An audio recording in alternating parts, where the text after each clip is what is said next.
একটা স্বামী যখন বিপদে পড়ে তখন দেখুন তার স্ত্রী কীভাবে তার পাশে এসে দাঁড়ায়। আমি সকল মা বোনদেরকে বলবো সবাই এভাবে হওয়ার চেষ্টা করেন, স্বামীর দুর্দিনে অবশ্যই পাশে থাকবেন। আসি বলো। তুমি বুঝবে না, তুমি মেয়ে মানুষ। আরে আমাকে একবার বলে দেখুন বুঝবো। কোম্পানিতে নাকি লস যাচ্ছে, তাই বেতন দিবে না 2 মাসের।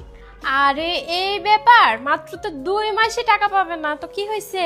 আরে 2 মাস বলছো, সংসার চলবে কিভাবে বলো? সংসারে ভাবে হেঁটে হেঁটে চলবে। হেঁটে হেঁটে চলবে? ফাজলামো করো না তো, যাও তুমি যাও। আরে আমি পাঁচদাম করছিল, সরা পাটা সরা, ওইটা আমাকে দাও। এটার ভিতরে কি আছে? দেখো না কি আছে এটার ভিতরে, দাও। এই দেখো, এই নাও। এই টাকায় সংসার চলবে?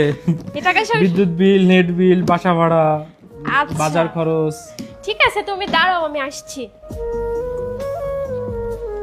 এই দেখো, দাঁড়াও। এই নাও, আরো দিলাম, তোমাকে চিন্তা করতে হবে না। এই টাকায় তো বিদ্যুৎ বিলই হবে না।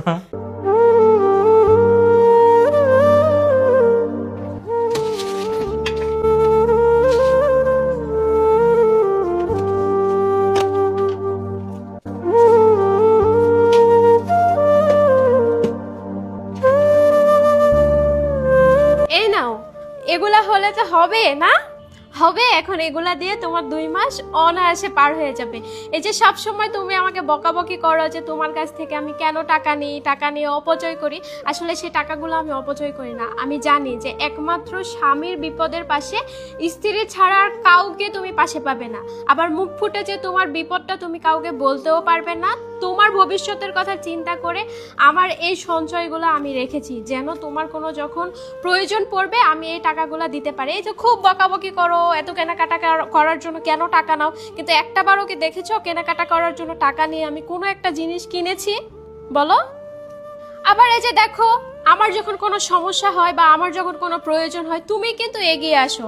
আর একটা পরিবারে স্বামী স্ত্রীর বিপদ বা স্বামী স্ত্রীর যখন কোনো কিছু প্রয়োজন পড়ে তখন তারা ছাড়া আর কাউকেই তুমি পাশে পাবে না। আচ্ছা হয়েছে, সরি, আমি তোমাকে বকা আর দিব না আজকে থেকে। ঠিক আছে, মাঝে মাঝে বউকে হাত খরচ দিবা, তাহলে এরকম প্রয়োজনে তুমি পাশে পাবা।